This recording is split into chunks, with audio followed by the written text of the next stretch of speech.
आज जो है नया टॉपिक स्टार्ट हो रहा है, centre of gravity end moment of inertia. चलिए देखते हैं ये क्या है। ठीक है, सेंटर ऑफ ग्रेविटी क्या होता है। जितना हम लोग का कोई भी अगर बॉडी है, सपोज़ ये बॉडी है, तो उसका क्या है, अपना जो है एक वेट है, मतलब अपना एक मास है जिसके थ्रू कि ग्रेविटी लग रहा है, मतलब वेट है, मतलब इसका मास है।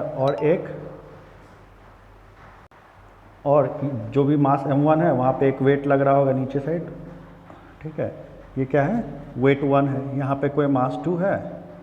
ठीक है, इसका वेट लग रहा होगा W2। उसी टाइप से एक मास 3 है जिसका वेट लग रहा है W3।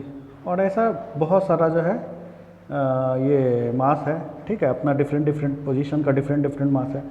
तो सेंटर ऑफ ग्रेविटी क्या होता है, वैसा पॉइंट जहाँ पे कि whole weight of the body acts, मतलब जहाँ पे कि टोटल जो ये जो बॉडी है उसका टोटल वेट जो है वो सपोज हो रहा है कि यहीं पे लग रहा है।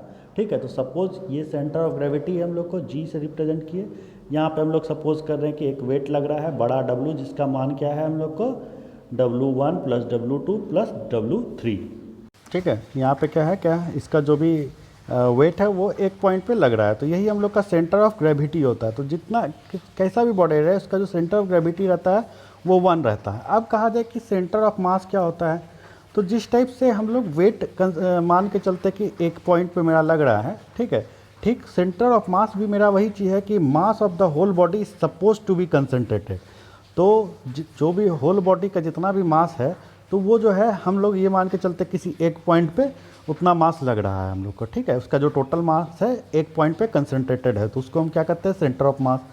ठीक है, अब एक चीज़ होता है सेंट्रॉइड। सेंट्रॉइड किसके लिए होता है, अगर कोई प्लेन फिगर है, ठीक है, प्लेन एरिया है, तो प्लेन एरिया है तो उसका जो हम लोग का एरिया है वो जो है किसी एक पॉइंट पे हम लोग मान के चलते, कोई भी एरिया है, ट्रायंगल, क्वाड्रिलेटरल, सर्किल, कुछ भी रहे, तो वो हम लोग मान के चलते कि किसी एक पॉइंट पे कंसंट्रेटेड है, तो उसको हम लोग क्या कहते हैं, सेंट्रॉइड कहते हैं, जिसको कि जी या सी जी से रिप्रेजेंट करते हैं।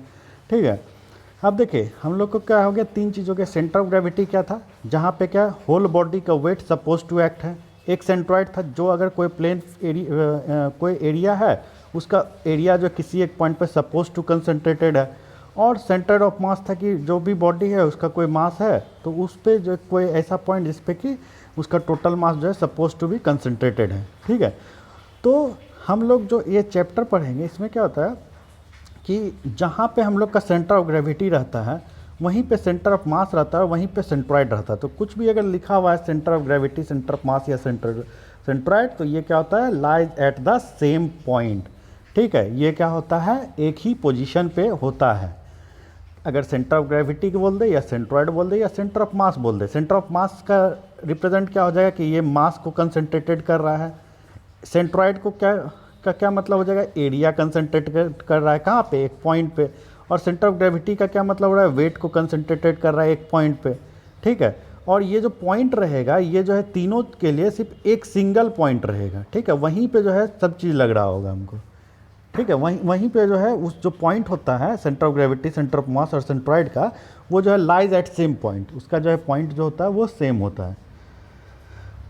चलिए अब देखते हैं सेंट्रॉइड और centre of gravity of simple plain figure. अगर कोई भी सिंपल प्लेन फिगर है तो उसका सेंट्रॉइड या सेंटर ऑफ ग्रेविटी कहाँ पे लाई करेगा। तो देखिए एक चीज़ आप एक और समझिए कि सेंटर ऑफ ग्रेविटी कौन सा पॉइंट होता है। अगर आप सोचना चाहिए कि कोई भी चीज़ है, मान लीजिए ये कोई छड़ी है, ठीक है, कोई छड़ी है, अगर ये जो बीच का पॉइंट है जहाँ पे उसका सेंटर ऑफ ग्रेविटी लाई करेगा, वहाँ पे सिर्फ आप एक उंगली पे जो है, ठीक है, या फिर मतलब किसी एक ये पॉइंटेड चीज़ पे अगर उसको रखिएगा और ये जो पॉइंटेड है वो इसके एकदम सेंटर ऑफ ग्रेविटी पे लाई कर रहा है, तो क्या होगा, और कुछ भी मतलब हवा वगैरह नहीं चल रहा है, मतलब एक्सटर्नल फोर्स नहीं लग रहा है, तो ये क्या हो जाएगा आपको, ये जो है अपने प्लेस पे इसी टाइप से रहेगा। ठीक है, ये जो है आपको गिरेगा नहीं, ना कि इधर गिर जाए ना कि इधर गिर जाए। ये एक सिंपल वे में समझने का तरीका हुआ, एक्सपेरिमेंटल वे में। ठीक है, तो अब देखिए सेंटर ऑफ ग्रेविटी जो होता है यूनिफॉर्म रॉड का, ये कहाँ पे लाई करता है, तो ये जो है इसके मिडिल पॉइंट पे लाई करता है। अगर ये यूनिफॉर्म रॉड है, यूनिफॉर्म रॉड कहने का मतलब कि एकदम जो है इसका जो लेंथ ब्रेड्थ वगैरह है, ठीक है, वो सब यूनिफॉर्म है, ये नहीं कि कुछ रॉड इस टाइप से है।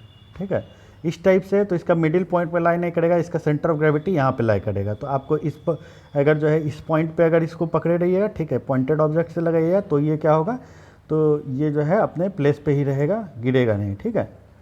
तो जो हम लोग का रॉड होता है उसके लिए सेंटर ऑफ ग्रेविटी क्या होता है, उसके बीचों बीच होता है अगर यूनिफॉर्म रॉड है। अब देखिए, the centre of gravity of triangle lies at point where medians of the triangle meet, ठीक है। तो ये कहाँ पे लाई करता है, जहाँ पे medians of the triangle meet. तो मीडियंस कौन सा भाग होता है, तो जैसे ये ए है, ठीक है। तो हम क्या किए कि ये जो सबसे पहले जो लाइन है, जितना भी लाइन है हम उसको दो भाग में बांट दिए, ठीक है। जैसे ये BC लाइन है, अगर ये मान सपोज 10 सेंटीमीटर का रहता तो इसको 5-5 पे भाग देते हैं हम, ठीक है, 5-5 में बांट देते हैं। अगर ये 12 रहता तो इसको 6-6 में भाग देते, और ये अगर 14 रहता तो इसको 7-7 में भाग देते। तो हमको पॉइंट मिल गया, मिडिल पॉइंट। तो जस्ट अपोजिट वाले एंगल से हम लोग लाइन खींच दिया, और जहाँ पे ये मीट किया वो चीज़ हम लोग को क्या हो गया, सेंट्रॉयड हो गया, ठीक है। या फिर इसी को अगर सेंटर ऑफ ग्रेविटी का भी पोजीशन है, ये सेंटर ऑफ मास का भी पोजीशन है। तो यहाँ पे क्या होता है, मीडियन जहाँ पे मीट करता है ट्रायंगल का, तो वहीं पे हम लोग को क्या होता है, ये ट्रायंगल के लिए ग्रेविटी होता है, सेंटर ऑफ ग्रेविटी होता है। अब देखिए, centre of gravity of rectangle और parallelogram is at where its diagonal meet each other. It is also on the intersection of lines joining the middle point of the side. अब देखिए, ये क्या है हम लोग का कि जो हम लोग का अगर ये रेक्टेंगल है या फिर पैरेललोग्राम है, तो अगर हम लोग उसके डायगोनल को मिलाएंगे, सपोज अगर ये रेक्टेंगल रहे और इसके डायगोनल को हम लोग मिला रहे हैं आपस में, ये ऐसे करके मिला रहे हैं, तो ये जो इसका जहाँ पे मीट कर रहा है यहीं पे क्या होगा, हमको सेंटर ऑफ ग्रेविटी रहेगा। अब सपोज जो है हमको क्या है, हमको ये पैरेललोग्राम है। पैरेललोग्राम कैसे होता है, ये ऐसे करके हमको ये पैरेललोग्राम है, ठीक है। तो इसके जो हम पॉइंट को, डायगोनल को जो मिलाएंगे, तो डायगोनल को मिलाएंगे, ये डायगोनल मिला, ठीक है। तो ये जहाँ पे मीट कर रहा है वही मेरा क्या हो जाएगा, सेंटर ऑफ ग्रेविटी या सेंट्रॉयड उस फिगर का, ठीक है। फिर दूसरा चीज़ क्या होता है, इसका मिडिल पॉइंट को अगर मिलाएंगे तो वो भी हम लोग को क्या दे देगा। सपोज अगर ये रेक्टेंगल है, इसके मिडिल पॉइंट को मिलाए, इसका जो ये मिडिल पॉइंट है, ये मिडिल पॉइंट लाइन खींचे, ये मिडिल पॉइंट से लाइन खींचे, तो ये हमको क्या हो जाएगा, सेंट्रॉयड हो जाएगा। या फिर अगर पैरेललोग्राम है, सपोज ये पैरेललोग्राम है, ठीक है, तो इसका मिडिल पॉइंट मिला है तो ये कुछ इस टाइप से है, इसका मिडिल पॉइंट मिला है तो ये कुछ इस टाइप से है, ठीक है। इसका मिडिल पॉइंट मिला है या फिर इसका डायगोनल मिला है, तो ये सब क्या होगा, मेरा सेम पॉइंट पे लाई करेगा, तो यही मेरा क्या हो जाएगा, सेंट्रॉयड हो जाएगा। अब देखिए, सेंटर ऑफ ग्रेविटी सर्किल के लिए कहाँ पे लाई करता है, तो बीचों बीच जो उसका एकदम पॉइंट होता है, जहाँ से उसका क्या कहते हैं, सेंटर जो होता है सर्किल का, तो वहीं पे हम लोग को सेंटर ऑफ ग्रेविटी लाई करता है। अब देखिए, centre of gravity, centre of mass plane figure के लिए कैसे निकालते हैं हम, ठीक है। तो किस मेथड से निकाल रहे हैं, बाय मेथड्स ऑफ मोमेंट। तो देखिए, मेथड्स ऑफ मोमेंट क्या कहता है कि जैसे ये सबसे पहले ये एरिया है, हमको ये क्या है कि डिफरेंट एरिया में भाग दिए हैं। ये A1 एरिया है, ये A2 एरिया है, A3 area, A4, A5, A6, ठीक है, डिफरेंट इसको एरिया में बांट दिए हैं।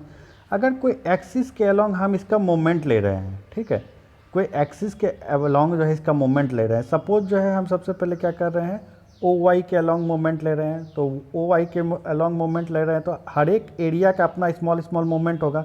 सपोज जो है इसका डिस्टेंस जो है A1 का जो है जो OY लाइन है उससे जो है उसका डिस्टेंस क्या है, x1 पे है, कितना पे है, x1 पे है, ठीक है। A2 का x2 पे डिस्टेंस है, तो उसका अपना एक मोमेंट होगा। जैसे A1 का क्या मोमेंट होगा, A1 x1 मोमेंट होगा।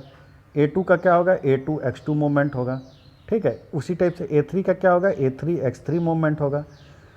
और क्या है, क्योंकि ये प्लेन फिगर है तो इसका एक सेंटर ऑफ ग्रेविटी रहेगा।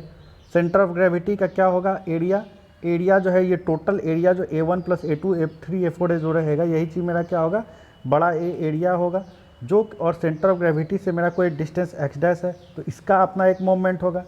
तो हम लोग को क्या है कि जो इसका मोमेंट होता है, जो हम लोग को ये टोटल एरिया और जो सेंटर ऑफ ग्रेविटी के बीच का जो डिस्टेंस होता है, मतलब ये जो AX रहता है वो किसके इक्वल होता है, तो हर एक जो स्मॉल एरिया का मोमेंट उसी एक्सिस के अबाउट है, ठीक है, उसका सबमेशन होता है, ठीक है। तो छोटा एरिया का क्या मोमेंट है, A1 x1 प्लस क्या है, दूसरे एरिया का क्या मोमेंट है, A2 x2 मोमेंट है। तीसरे एरिया का क्या मोमेंट है, A3 x3 मोमेंट है, क्योंकि A3 का डिस्टेंस जो है इस एक्सिस से क्या है, x3 है। फिर चौथे का क्या, A4 x4, उसी टाइप से पूरा बढ़ रहा है, ठीक है, मोमेंट बढ़ते जा रहा है। अब हमको मेनली निकालना क्या, सेंटर ऑफ ग्रेविटी कहाँ पे लाई करेगा, तो यही जो एक्स डैश है ये क्या हो जाएगा, a1x1 plus a2x2 plus a3x3, ठीक है, dot dot dot divided by a। ये क्या होगा हम लोग को, ये वाई एक्सिस के अलॉन्ग मोमेंट होगा, जो कि हमको क्या देगा, एक्स डैश देगा, ठीक है। और ये जो वाई डैश है ये क्या है हम लोगों को सिमिलरली, ठीक है, इसी प्रकार से जो हम लोग अगर इसके अलॉन्ग मोमेंट निकालेंगे, सपोज इसके अलॉन्ग y1 डिस्टेंस होता है a1 का, a2 का y2 डिस्टेंस होता है, तो इसके अलॉन्ग जो मोमेंट निकालेंगे क्या निकल के आ जाएगा, a1 y1 plus a2 y2 plus a3 y3 dot dot dot divided by a, ठीक है। अब देखिए, the moment of total area about O Y A X dash था, the moment of all small areas about O Y must be equal to the moment of total area about the same axis, ठीक है। तो moment जो है small छोटा छोटा area का वो क्या होगा, इक्वल रहेगा, उसका जो समेशन रहेगा इक्वल का रहेगा किसका, जो हम लोग सेंटर ऑफ ग्रेविटी और उसका टोटल एरिया के अलॉन्ग जो मोमेंट निकाल रहे हैं, ठीक है। तो यही ए एक्स बराबर ये हो गया, तो एक्स डैश बराबर ये हो गया। वेयर यहाँ पे ए क्या है, ए बराबर क्या है, टोटल जो एरिया है उसको ऐड करते जाएंगे। अब कह रहा है if we take moments of small areas about O X and also moment of total area about O X we will get, ठीक है। उसी टाइप से ओ एक्स एक्सिस के अलॉन्ग जो हमको क्या मिलेगा, वाई डैश मिलेगा। ये जो ओ एक्स एक्सिस था, ओ एक्स एक्सिस कौन सा था, तो ये वाला ओ एक्स एक्सिस था, इसके अलॉन्ग क्या मिलेगा हमको, ये वाई डैश मिले वाला कंपोनेंट मिलेगा, ठीक है। कि वो उसका जो सेंटर ऑफ मास है वो जो है जो मेरा ओ एक्स एक्सिस से वो कितना ऊपर है, ठीक है, तो वो कितना है, वाई डैश ऊपर है। चलिए इसको यहीं पे कंप्लीट करते हैं, फिर नेक्स्ट लेक्चर में देखते हैं।